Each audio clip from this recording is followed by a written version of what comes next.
Bonjour. Dans son traditionnel discours à la jeunesse camerounaise chaque 10 février, le chef de l'État est revenu sur la problématique qui mine notre pays, auquel la jeunesse est confrontée. Éco 237, mesdames et messieurs, a décidé de passer la parole aux Camerounais, la jeunesse camerounaise qui est concernée au premier chef par ce discours du chef de l'État. Nous avons décidé donc de tendre notre micro à l'homme de la rue, aux Camerounais, aux citoyens camerounais, rencontrés dans les rues de Douala où nous trouvons actuellement. Mesdames, messieurs, écoutons les uns et les autres et on vous revient après. Moi, personnellement, je n'ai pas suivi le discours du chef de l'État parce que le constat que je fais, c'est que les discours du chef de l'État sont devenus que des slogans. Sont vides, sont creux, il n'y a rien à l'intérieur. Donc tout ce qui est les discours qui ont fait depuis 10 ans, 20 ans, 30 ans, 40 ans, ce n'est que des fausses promesses où les jeunes ne ressentent rien dans leur quotidien. Regardez même dans la sphère politique, les jeunes occupent quelle place? Les vieux sont là depuis 20 ans, 30 ans, 40 ans, ils ne veulent pas laisser le pouvoir, ils veulent laisser les postes. Les mêmes directeurs sont là depuis 20 ans, 30 ans, d'autres ont fait les postes de la fonction publique, les chefs de famille, pour les familles. Donc les autres n'ont pas de place. Les grandes universités, c'est pour certaines personnes, les jeunes n'ont plus de place. C'est vrai qu'il n'a pas. Donc ça ne sert plus à rien aujourd'hui de suivre les institutions d'État parce que ça n'apporte plus rien à la jeunesse. Aujourd'hui, la jeunesse est perdue, égarée. La jeunesse doit se chercher seule, prendre sa responsabilité et se chercher seule. Voilà tout ce que je peux dire. On ne peut pas faire confiance depuis 40 ans. C'est un rêve. C'est un rêve. La jeune ne peut plus faire confiance. C'est là passé.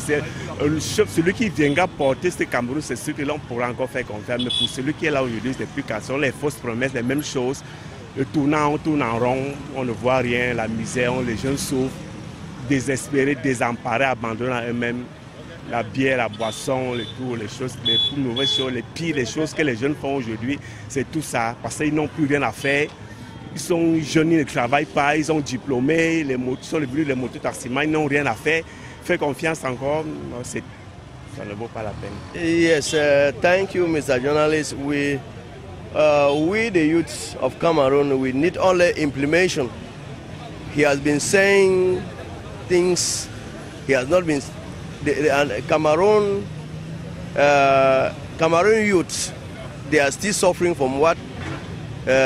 Since more than 40 years, people are still suffering. So we want him to implement what he has been saying. So that's what the youth needs. They don't need any other thing again. They want only what he has been saying, that they should implement it. Implement what he has been saying. That's the only thing that I can say. What I can say to the youth, that youth should be serious of what they are doing, because we should not wait for anybody, because we have seen that the government has failed. Even water we don't have in Cameroon. We don't have water in Douala. We don't have water in Yaoundé. So the youth should take time and see if you are having your 1,000, share your 1,000 as you can work with it. Don't wait for anybody, because we have seen that the government has failed. Ce que j'ai retenu, c'est que le chef d'État est au courant de l'actualité qui mine la société camerounaise. Il est au courant que la majorité des gens sont en train de fuir, les talents fuient le pays. Ce qui fait, on ose croire dans les jours à venir qu'il va améliorer ces conditions. Il est revenu sur le football. Le football, c'est une religion où tous les Camerounais adhèrent.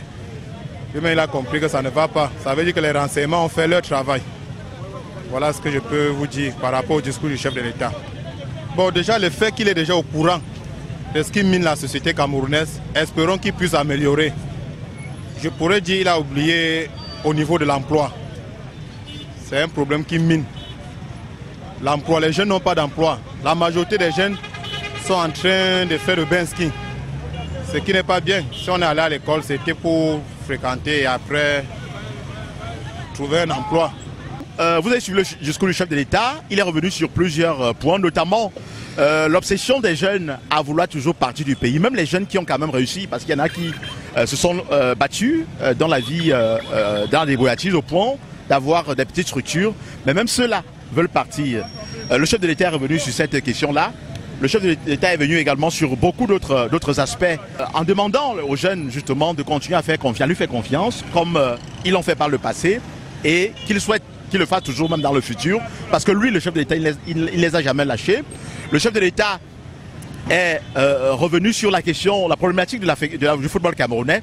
Le football qui est un peu comme l'opium du peuple, il connaît les difficultés que traverse ce football-là et il a dit qu'il a instruit des mesures, qu'il a instruit le gouvernement pour que des solutions soient trouvées rapidement. Donc, concernant ce discours-là, qu'est-ce qui vous a marqué? Qu'est-ce que vous pouvez retenir véritablement? Oui, concernant pour les jeunes, oui. Les jeunes ne doivent même pas sortir du pays. Parce que s'ils sortent, qui vont arranger le pays? Il faut qu'ils prennent l'exemple sur le chef de l'État. Hein? Parce que le chef de l'État, lui, il est en train de partir. C'est les jeunes qui vont lui remplacer. Si aujourd'hui, bon, tout le monde se déplace, le Cameroun deviendra comment? Vous voyez un peu? Bon, pour la FECAFOOT. La FECAFOOT, le président, il en est conscient pour tous ces problèmes qui se passent. Bon, malgré qu'il y a un désordre, malgré bon, les commentaires des Camerounais, nous les Camerounais, y compris moi-même, mais ça va s'arranger, tout problème s'arrange. Seulement, il faudrait que le président de la FECAFOOT et tout son staff trouvent une solution. Hein? Ça ne concerne même pas le chef de l'État. Hein? C'est un problème qui concerne tout le peuple camerounais.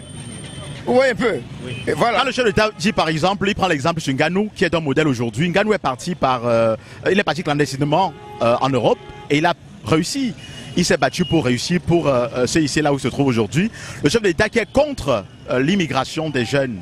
Est-ce que le fait de citer Nganou qui est un exemple aujourd'hui, est-ce que le fait de parler de Nganou qui est parti par les voies qu'on connaît et qui a réussi et décourager les autres jeunes qui veulent partir n'est pas un tout petit peu, comment dire ça, dit quelque chose et son contraire? Oui, vous voyez que pour M. Nganou, bon, il a été protégé par le Dieu. Bon, mais que les jeunes ne prennent pas l'exemple sur lui. Oui. Parce que chacun a, n'est-ce pas, oui, son modèle, et puis la chance n'existe pas. Bon, si eux, ils prennent l'exemple sur Nganou, et qu'ils veulent aussi traverser ou bien passer par, selon les moyens de Nganou, oui. Il y a les risques et périr. Vous voyez? Bon, il faut qu'ils comprennent ça. Or, le chef de l'État avait dit, notre pays, c'est notre pays, et travaillons. Hein? Si on travaille dans notre pays, parce que le Cameroun est riche, hein? Riche en tout. Mais c'est nous qui ne voulons pas, peut-être qui ne savons pas que le Cameroun, notre pays, notre beau pays, est tellement riche. Bon, c'est vrai, les jeunes évoquent le fait de la vie chère. C'est ça qui les motive à vouloir partir du pays. Vous l'avez dit, tout le monde ne veut pas partir d'un pays parce que la richesse est sur place. C'est ici qu'on peut se sentir mieux. Mais est-ce que le chef d'État n'a pas omis de citer certaines réalités des jeunes? Parce que dans son discours, il évoquait beaucoup d'aspects. Ce qui prouve d'ailleurs qu'il maîtrise les problèmes des jeunes. Mais les solutions alors? Parce que là, les jeunes s'interrogent depuis qu'ils parlent des problèmes. Les solutions manquent. Ils ne concrétisent pas véritablement dans ces discours. Les jeunes sont les faibles. Hein? Ils ne veulent pas travailler. Ils ne veulent pas travailler. Il faut que c'est le chef d'État qui vient travailler pour eux. Hein? Maintenant, c'est archi faux. Moi qui vous parle, hein? Tout le monde doit travailler. Parce que ce n'est pas les emplois qui manquent, mais c'est eux qui n'ont pas la bonne volonté. Chacun a l'option de voyager, de traverser. Vous voyez un peu? C'est ça.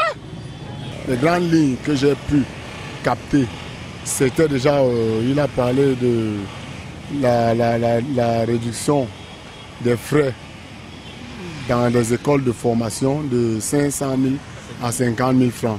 Bon, déjà, c'est une bonne chose. Maintenant, reste à savoir, le problème, c'est quoi? C'est qu'il peut le dire et sur le terrain, ça ne s'applique pas. C'est ça le problème. Il a parlé de l'insertion des jeunes.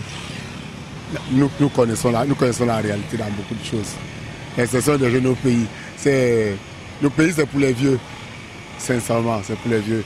Ça, c'est un beau discours, mais ce ne sont que des paroles, selon moi.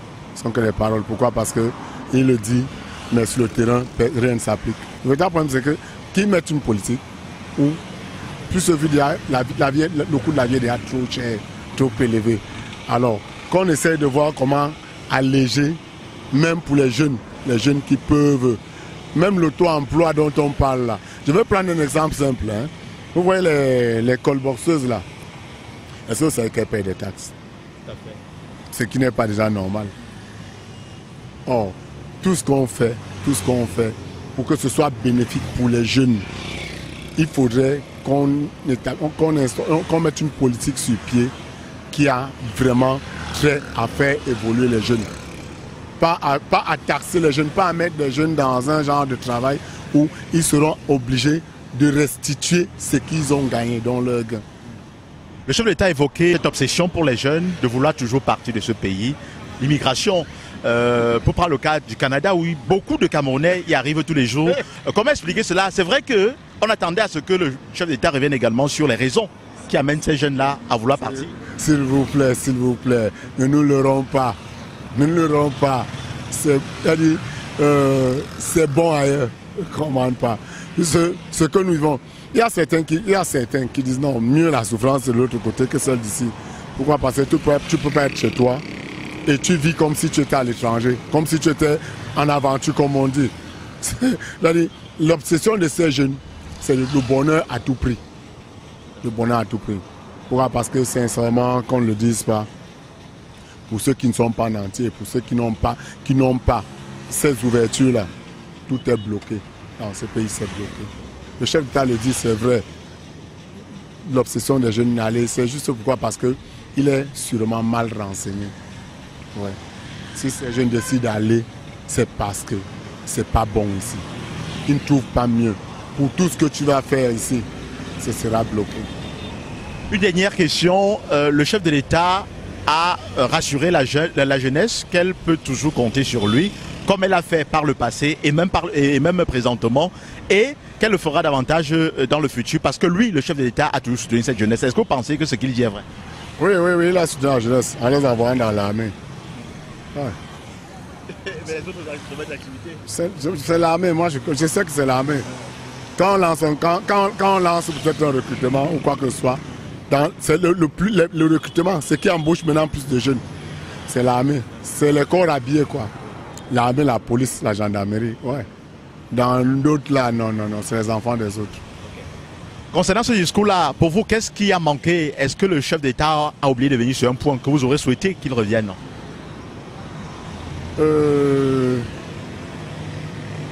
Bon, selon moi, il a touché, c'était à moins que peut-être je ne me souvienne pas bien, mais il a touché les points, il a touché les points essentiels.